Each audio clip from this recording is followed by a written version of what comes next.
Nikhil, is any action being contemplated or being taken against Farhan or Haris Rauf for their ungentlemanly behavior on field? Well, at the moment, I'm coming to you live from Dubai. Of course, Gaurav, I keep updating you. At the moment, doesn't seem to be any sort of action. I'm just trying to explain all of that. Firstly, as an Indian journalist who was present at the ground when all of these things happened, and in fact, things that happened leading up to this game. Remember, I reported about Haris screaming 6-0 while they were playing a football match, making a reference to the concocted story that they've come from the 10th of May. That was the lead up that we saw. And then on the day of the game as well, as an Indian journalist covering the game, uh, I mean, I was definitely offended to have seen something like that. But was it unexpected? I don't think so. You knew that these things were bound to happen after the Indian team refused to shake their hands. And you had Indian captain Surya Kumar Yadav thanking the Indian armed forces in the game prior to this for their successful completion of Operation Sindoor. So I knew I was expecting it. But there's a big distinction to be made here, Gaurav, in how the Indian team conducted themselves and how the Pakistan team have conducted themselves. The Indian team refrained from making any comments, derogatory or any such comments about Pakistan. All they did was dedicate their victory to the victims of the terror attack in Pelham as well as the Indian armed forces. What is it that Haris Rauf was doing? He was making gestures which I will call childish, immature, vulgar, to say the least. Those are the gestures that we're making. And I think what this actually illustrates is that here are two teams, and there is a big gulf, not just in their cricketing skills that we've seen on the cricket field, there's a big gulf in the way they conduct themselves as well. So those are the two things that we witness in terms of the celebration that Sajjada Khan also did, and then the gestures that Haris was making. No action at the moment has been taken, but I had a lot of Indian fans really come up to me and say that, look at them, they're making these gestures, talking about Rafale and things like that. So I only had one thing to share with Indian fans. I'll share it with your viewers as well. I said that, listen, what does a person do when he's had a terrible, terrible day at office? He goes back home. He wants to see fiction. He wants to see a comedy film, and anything that gives him relief, he will go and do that. So if a fictional story, if a comical story gives them relief after the drubbing that they get on the cricketing field, then so be it. Let them look for the relief in these concocted stories that they've come up with. Fair enough. Stay with me, Nikhil. I want to bring in General Dhillon into this conversation. General, as a soldier, when you see a cricketer mimic an AK-47 assault rifle firing or the crash of a plane, in their view, in your view, is that acceptable behavior in an international sport? Or should action be taken against these Pakistani players, and not just the players, but their team? Gaurav, good evening, and good evening to the fellow panelists and viewers. First of all, whatever the ICC or the other boards and committees take an action, that's a separate issue. I want to touch upon why these people are doing this. There's a term called PTSD, post-trauma strike disorder. If it is a genetic disorder, then they're carrying the trauma of 1971, 93,000. And if it is a recent trauma, that means they're 9-0 of terror and 11-0 of the air bases, then their post-trauma strike disorder is of Operation Sindoor. Now, their Pakistani Air Force and Pakistani Army could not do anything, and that's how these poor chaps are carrying that trauma. And now they are gesturing what their Army and Air Force was supposed to do, which failed to do, which failed to take off. And yes, they were shot like a sitting duck in Operation Sindoor.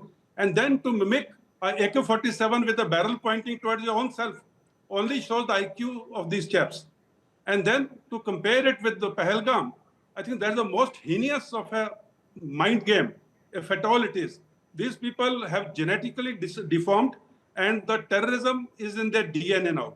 Now, that is all it can be said. And I think I always believed we should have no ties with this terror state, either correcting or whatsoever. And I stand firmly with that. I have not watched the matches. I've only seen the clips on a program now. And I firmly believe these people are not worth our time and efforts and our game.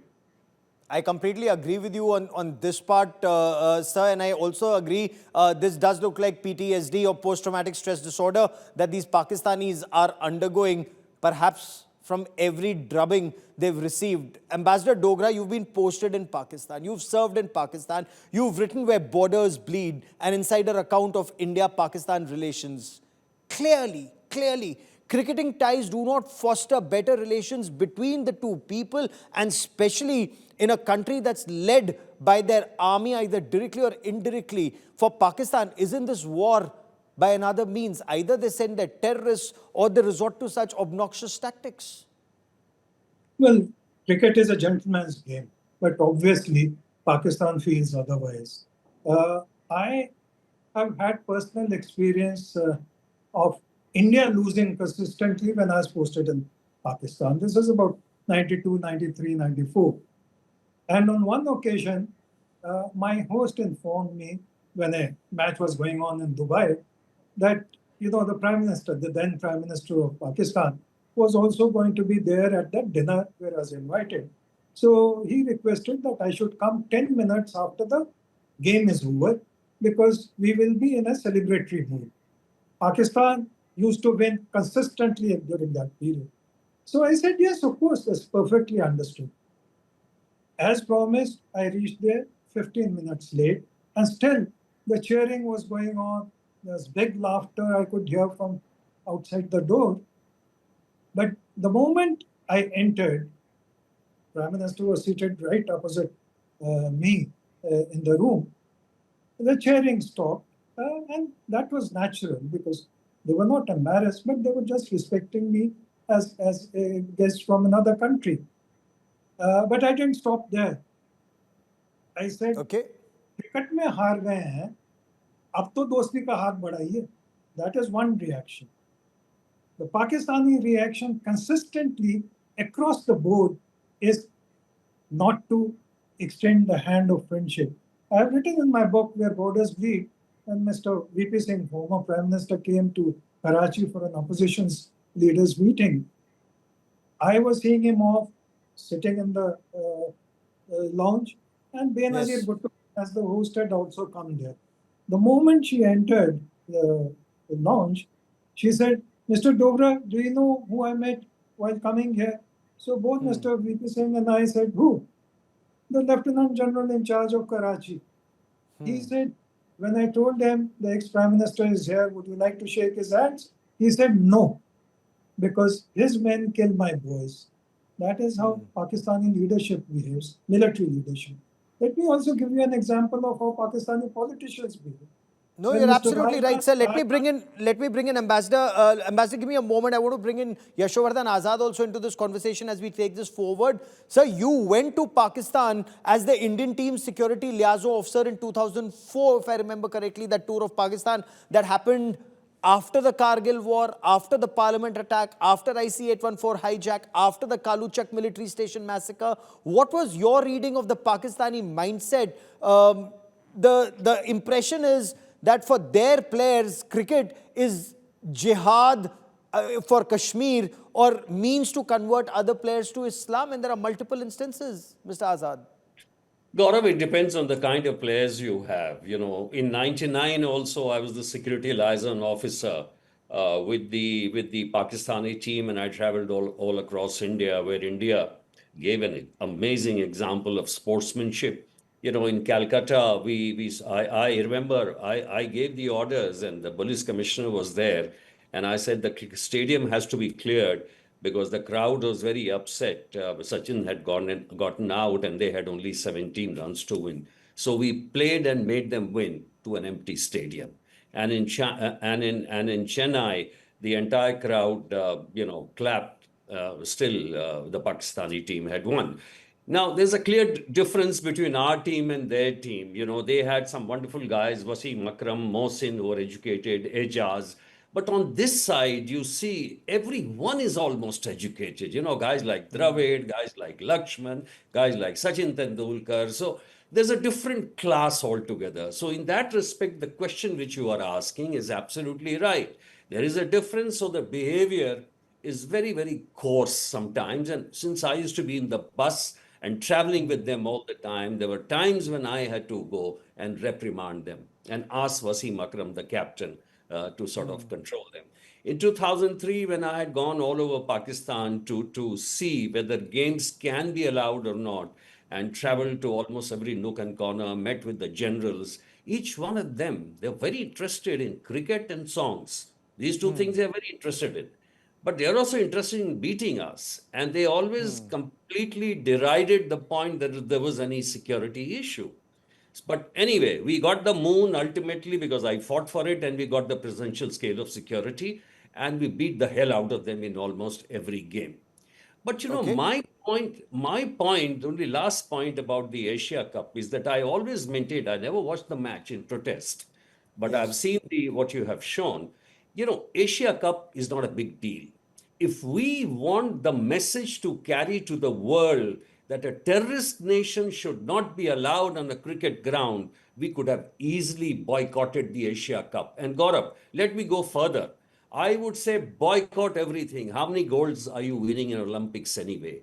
How many, even if you win a World Cup, it doesn't matter because India today has the maximum money power through the ICC. So every country, including the three countries, Australia, England, and South Africa, will come to play your IPL. Your message will carry, and like apartheid, you'll be successful by just being patient for 1 year. So I've always So let me believed. just flip this around. Let me flip this around.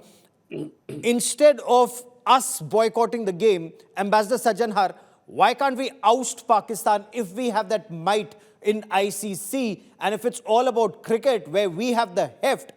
Shoaib Akhtar speaks of Ghazwa-e-Hind. Ahmad Shehzad tried to convert Dilshan to Islam in 2014. Babar Azam described Pakistan's 2021 victory as kufr toot gaya. So it's not a one-off. Pakistan has a radical Islamist mindset. Instead of us boycotting, can we throw them out, and should we make that effort? Yeah, thank you very much, Gaurav. I think couple of things here. Number one, whatever is done on the cricket field, of course, that definitely needs to be taken cognizance of. That needs, whichever players were responsible for that, they need to be called into action. And let us see what is done by BCCI and ICC, etc., in terms of taking decision.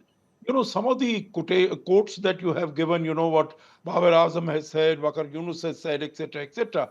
If they are said off the field in their private capacities, etc., there is not all that much that we can do to hold them to accountable for that. But yes, definitely what is done on the field, that is something that, they should be displaying the proper spirit. But, we have seen, and anyone who has dealt with Pakistan, in whatever capacity, we know that the current breed of people, they have anti-Indianism, hate for Indians, hate for Hindus. That has become a part of their DNA. Hate is an element that really seems to give them that energy and that exuberance. So I think this is something, expecting anything better from them under these circumstances, we would be fooling ourselves. Let me come to one question that was raised, that whether we should be playing them or not. It's a very sensitive subject. I agree that, particularly so soon after Pahalgam, I think it definitely is, raises, the wounds are still raw, and it tends to, sprinkle salt over them, as to what is being done. But I think we have made this point very clear, that no bilateral engagements at Yes. any level with Pakistan, but when you have some international responsibilities and international engagements, then of course you can do, particularly since our offers to host the Commonwealth Games here in 2030 and to host the Olympics in 2036 are going to be up for decision. Then I think, as international engagements, I think Okay. we should give it a very serious thought, and that is what it appears we have done in the present case. Gaurav. Nikhil, on the Democratic Newsroom recently, we had a conversation about the mindset of the Pakistani players. Is this anti-Hindu hate, that Ambassador Sajjanhar was highlighting? It's been on for quite some time, isn't it? Mushtaq Mohammed, for example, the captain in the 1978-79 series. Now, Mushtaq Mohammed called Pakistan's victory in that era victory of Muslims over Hindus. Ambassador Partha Sarthi recalls in 1982 Imran Khan seeing cricket with India as jihad for Kashmir. Doesn't that mindset continue till date with Babar Azam in 2021 saying kufr toot gaya for Pakistan's victory, implying Hindus have lost to followers of Islam? And what kind of a mindset does this display? You interact with the cricketers, you interact very extensively with these elements. What is your impression? I think it, Gaurav, boils down to two things. Right? I've interacted with a lot of those cricketers. Those cricketers I have a lot of respect to. Some of them have been legends of the sport. I recently traveled to Pakistan during the Champions Trophy. I did cover cricket. I spoke to the cricketers as well. So in that personal capacity, when they're out of the cricket field, and obviously me as an Indian, when I'm traveling there, I do get a very different reception, I must say. And over the years also, I have interviewed multiple Pakistani cricketers. It's different, but points that you make in terms of the messaging that comes across. And I think it boils down to two basic differences, something that was alluded to a little while earlier as well in the program. One is a difference of class. I think you have a lot of educated Indian cricketers that really turn up, that focus on the game. Their prime focus is on how to improve the game, whereas you sometimes get some sort of crude language as well as an outlook like that, where for them it becomes a victory of one religion over the other. That is something that you seldom see. The other thing is, you look at Indian cricket or our bringing up. We're very secular in that sense. From a very young age, we've got different people from different religions playing in team, whether I'm playing at an under 15, 16 level, under 19, going on from there. And then comes the larger point as to, the basis on which the two countries were made. Of course, for Pakistan, they will look at it like it is a victory of Islam over Hindus and so on and so forth. That is something that has been mentioned. A lot of them, some of those players that I respect a lot. Sometimes I feel that these are the same players, and it's only after retirement that a lot of them turn into Maulvis and they take the religion, and that's when you actually see these radical views that come out. My point is, how does that in any sense end up helping them in cricket? No matter what your outlook is, no matter what is that you want to achieve, and your reasons for achieving that would be different, the fact of the matter is you can do any sort of AK-47 celebrations, you can do, pretending that a Rafale is coming down, whatever you might do, that is in no way helping you improve your cricketing skills, and you've been embarrassed by this Indian team. I'll just give an example. We're talking about Saidara Farhan's celebration of that AK-47. This man gets a 50 and finishes his innings at a strike rate of 120. Striking 120 for an Indian opener will be scrutinized and be thrown out of the team. We have players in India who are sitting at 160 strike rate, can't even make the 15 of this team. My point is, he actually was celebrating something that can be looked at as a failure in India, and they're celebrating that. Actually tells you, if your mindset is going to be a victory of one religion over another, I think you will be stuck in that rut hole where they find themselves right now, which is why I Why do think we India even right play now with is not Pakistan? competing with Pakistan. But my point to that Surya is, Kumar Yadav made Gaurav, it very clear. Surya Kumar Yadav made it very clear. They're not arch rivals. It's only, some may try to call them arch rivals to boost their ratings. They are not arch rivals. I mean, we are here. They are not even there. Why do we even play with them? And for their kind of conduct, can ICC, can a case be made to throw them out of the ICC as long as they behave in this uncouth manner?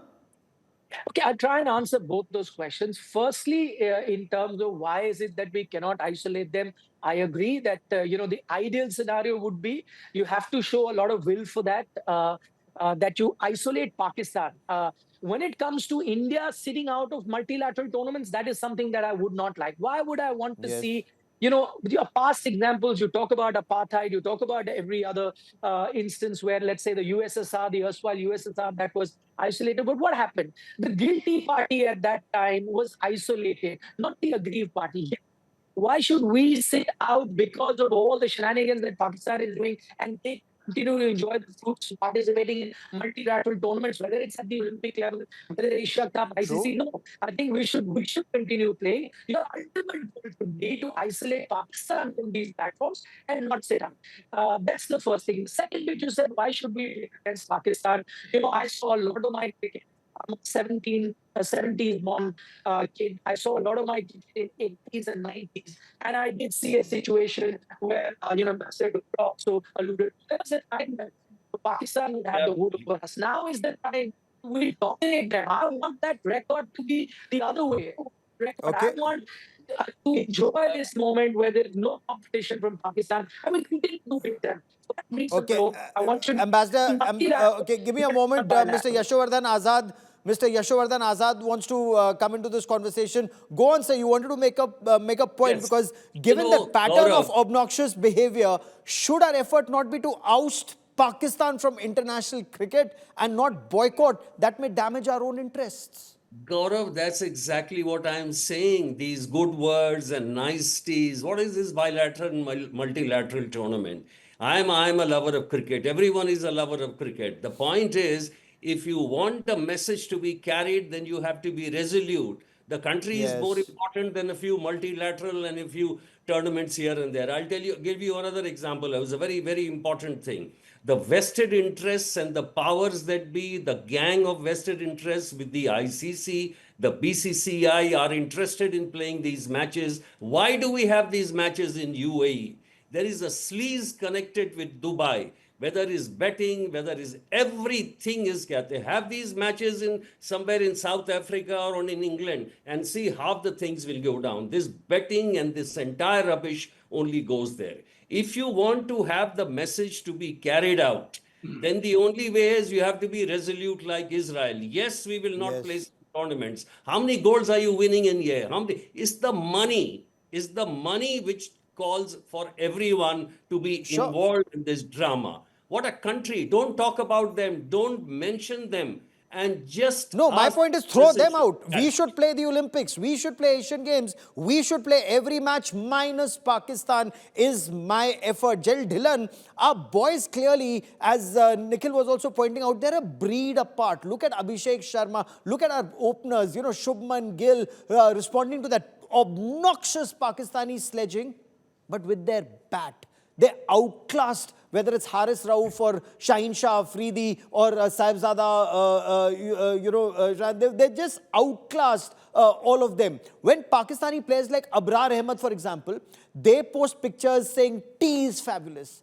It's clearly not cricket that's top of their minds. Is this reflective of their inferiority complex, sir? Absolutely, Gaurav. Like I said earlier, the PTSD or inferiority complex, call it by whatever name. When you took the names of Shubman Gill and Abhishek Sharma and their class, and you took some names of the Pakistanis, I don't even know them. ये ना खानदानी झलकती है. जब आप बात करते हो, जब आप कोई काम करते हो, तो आपकी खानदानी झलकती है कि आपके खानदान जब बाप दादा परदादा ने आपको क्या अच्छे कर्म दिए, क्या अच्छी आदतें दी, क्या अच्छा तहजीब दी. So this is visible on field. And now talking about should we boycott or not, let's be very clear. Nations must pay the strategic cost if they want to become great. And this is a very small cost to pay. And let me be again very clear. Once we are out of cricket tournament, may it be a ICC or may it be a non-ICC, there is no tournament. No one is going back home with money. It is India which brings in the money. And if we walk out or if we say we boycott this tournament because of this jihadi team, nobody is getting any money, and then the tournament will get flop on its own. We must understand our strength and we must play to our strengths. People have boycotted Olympics in the past. People have been, apartheid was being talked about. What's the big game? Nothing. Nations pride must be held high. And this piddly nation cannot be brought to at par with us. We cannot allow this to happen. We must treat it at its merit. And the merit is down below, as you are pointing down. That is exactly what great nations should do. And that is how these people should be treated who do not know how to behave on the field. both Yashovardhan Azad and General Tiny Dillon are very clearly of the opinion nation must stand resolute and not encourage a state sponsor of radical Islamist terror. Ambassador Dogra, you've lived in Pakistan, you worked in Pakistan. When their interior minister reports or repeats what the radical Islamist army chief said about India being the shiny new Mercedes racing like a Ferrari and Pakistan being a dumper truck full of gravel, isn't this reflective of their very destructive mindset? They know we are progressing. They know they can't catch up. So their effort is they bring us down, bring India down. Well, even when they are quoting such examples or making such statements, they are hurting themselves. It's like self-harm. I mean, obviously, Mercedes will speed away and the dumper truck will dump all the trash on them. But that is besides the point. My point is that if you keep on playing cricket with Pakistan, then what is the message you're sending out to the outside world? Look at what is happening outside world. Russia was not allowed to participate in Olympics because America demanded it.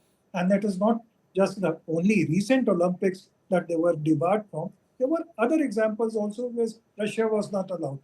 Russian tennis players, their names are there on the scoreboard in Wimbledon and in French Open, but the name of the country is missing. Yes. We must, not just because of our money power, but also because of the message to the outside world, ensure that ICC takes note of our concern and of the consistent bad behavior of Pakistan from politicians down to the players. And we should insist that it be debarred.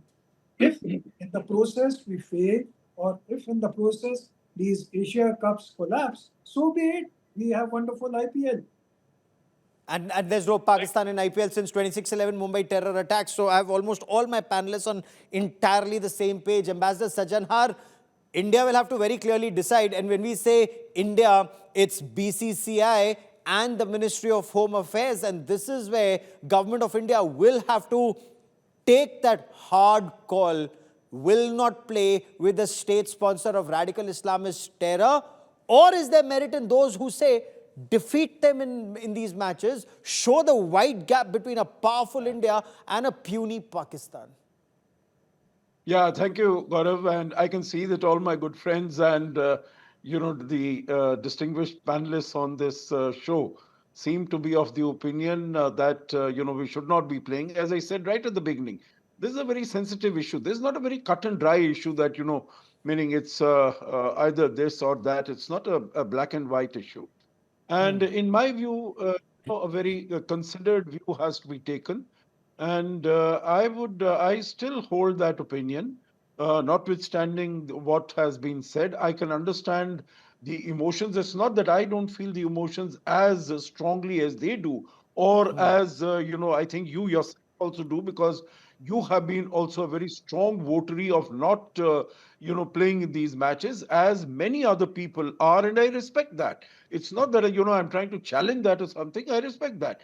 But I still feel that, we should not be excluding ourselves from these games. What we need to do is we need to do on the play field.